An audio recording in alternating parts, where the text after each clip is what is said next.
Hello students. आज हम पढ़ने वाले हैं आनुवंशिक पदार्थों की खोज। पिछले वीडियो में हम पढ़ चुके हैं कि ग्रिफिथ के ट्रांसफॉर्मेशन एक्सपेरिमेंट में हम पढ़ चुके हैं कि डीएनए ही आनुवंशिक पदार्थ है। उस प्रयोग के द्वारा यह सिद्ध तो हो गया था कि डीएनए ही आनुवंशिक पदार्थ है, लेकिन वैज्ञानिक जो है उससे भी संतुष्ट नहीं हुए थे। उसके बाद सन 1952 में आया था हर्शी एंड चेस का एक्सपेरिमेंट। उन्होंने किया था बैक्टीरियोफेज वायरस को लेकर, और इससे 100% प्रूफ हो गया कि डीएनए ही आनुवंशिक मटेरियल है या आनुवंशिक पदार्थ है, जो गुणों को, लक्षणों को एक पीढ़ी से दूसरी पीढ़ी में लेकर जाता है या एक जीव से दूसरे जीव में लेकर जाता है। तो हर्शी एंड चेस का एक्सपेरिमेंट जो था वो बैक्टीरियोफेज वायरस को लेकर किया था। उन्होंने उन पर प्रयोग किया था। बैक्टीरियोफेज वायरस का स्ट्रक्चर देखिए। इसमें देखिए, इसमें ये हेड होता है और नीचे की ओर टेल होता है। हेड और टेल, जो बाहर का कोट होता है वो प्रोटीन का होता है, जबकि बीच में उसका पदार्थ, अनुवांशिक पदार्थ जो होता है वो डीएनए होता है। तो इन्होंने बैक्टीरियोफेज वायरस को लेकर प्रयोग किया था। सबसे पहले उन्होंने क्या किया कि उन्होंने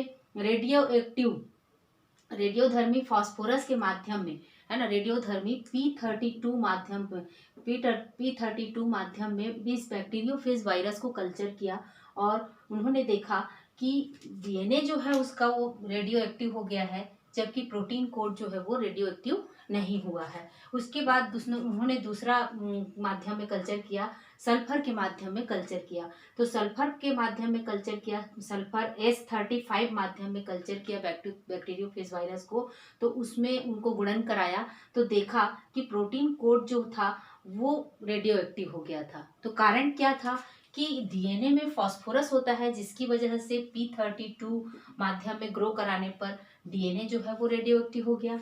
और दूसरा प्रयोग ये उन्होंने किया था कि S35 माध्यम में वायरस को ग्रो कराया, बैक्टीरियोफेज वायरस को या जीवाणुभोजी को। तो उसका कोर जो है, प्रोटीन का कोर, वो रेडियो एक्टिव हो गया। कारण क्या था? कारण ये है कि प्रोटीन में सल्फर उपस्थित होता है, इस कारण इस कोर जो है वो, प्रोटीन का कोर उसका रेडियो एक्टिव हो गया।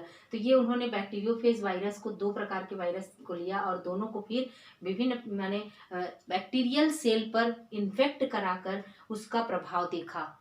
ठीक है, बैक्टीरियल सेल को इन्फेक्ट कराकर इसका प्रभाव देखा। तो 3 स्टेज उन्होंने किया, इसमें प्रयोग का 3 स्टेज था।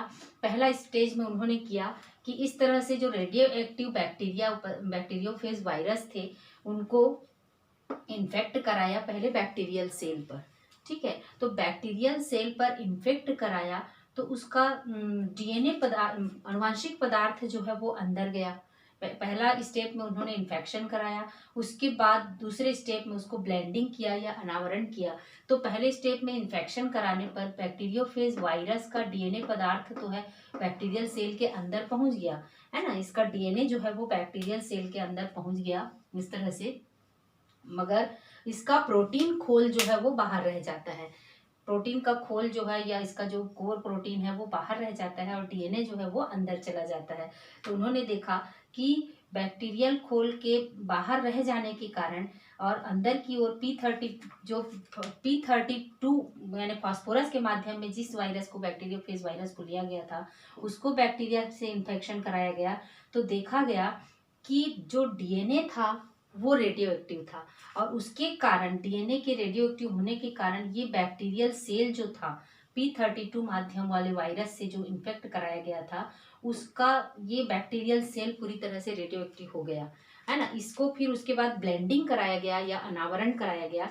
तो तेजी से ब्लेंडिंग करना या अनावरण करना, तेजी से इनको घुमाया गया, अनावरण किया गया, उसके प्रोटीन के खोल को बाहर कर दिया गया। तो ये पूरी सेल जो है वो रेडियो एक्टिव हो गई थी। उसके बाद तीसरा स्टेज था अपकेंद्रण का स्टेज या सेंट्रिफिकेशन का। तो इसमें तेजी से इनको घुमाया गया। घुमाने के कारण देखा गया कि अपकेंद्रण होने के कारण भारी पदार्थ जो है वो नीचे जमा हो जाता है और हल्का पदार्थ ऊपर जमा हो जाता है।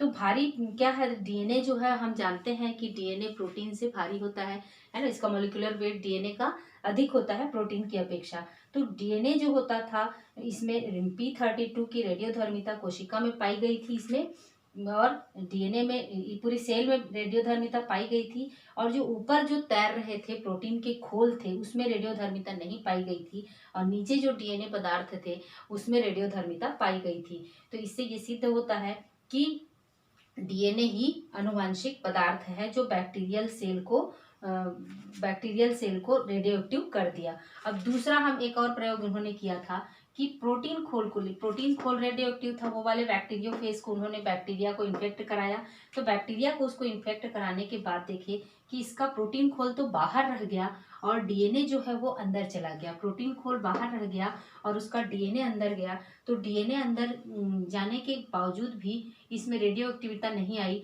बल्कि प्रोटीन क्यों नहीं आई रेडियो एक्टिव, ये बैक्टीरियल सेल जो है जिसको S35 वाले माध्यम वाले बैक्टीरियोफेज या जीवाणुभोजी के द्वारा इन्फेक्ट कराया गया, तो वो बैक्टीरियल सेल में रेडियो एक्टिविटी नहीं आई, यानी इस कोशिका पर कोई प्रभाव नहीं पड़ा रेडियो एक्टिविटी का, क्योंकि जो रेडियो एक्टिव खोल था, प्रोटीन का खोल था या कोर था, आवरण था, वो बाहर रह गया, है ना। इसीलिए ये कोशिका जो है बैक्टीरियल सेल रेडियो एक्टिव नहीं हो पाया।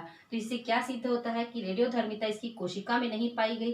और जब इसको अपकेंद्रण कराया गया तो भारी पदार्थ जो है वो डीएनए नीचे गया, उसमें कोई रेडियो एक्टिविटी नहीं थी, जबकि ऊपर जो उसके तैर रहे थे प्रोटीन के खोल, उसमें रेडियो एक्टिविटी पाई गई। तो इससे सिद्ध हो गया कि जो पदार्थ अंदर गया वो ही अनुवांशिक पदार्थ डीएनए है, और इसमें S35 में नहीं होने के कारण, रेडियोधर्मी नहीं होने के कारण, ये डीएनए जो है वो बैक्टीरियल सेल इस डीएनए के कारण रेडियोधर्मी नहीं हुआ। और इसमें पहला प्रयोग जो उन्होंने किया था उसमें डीएनए रेडियोधर्मी होने के कारण बैक्टीरियल सेल जो है वो क्या हो गया, रेडियोधर्मी हो गया। तो इससे ये सिद्ध हुआ कि डीएनए ही अनुवांशिक पदार्थ है, जो ना कि प्रोटीन होता तो ये S35 वाला बैक्टीरियल सेल भी रेडियो एक्टिव हो जाता। लेकिन डीएनए का पदार्थ, डीएनए ही बैक्टीरियल सेल के अंदर जाता है, प्रोटीन खोल तो बाहर रह जाता है। तो इससे यह सिद्ध होता है कि डीएनए ही अनुवांशिक पदार्थ है, जो कि बैक्टीरियल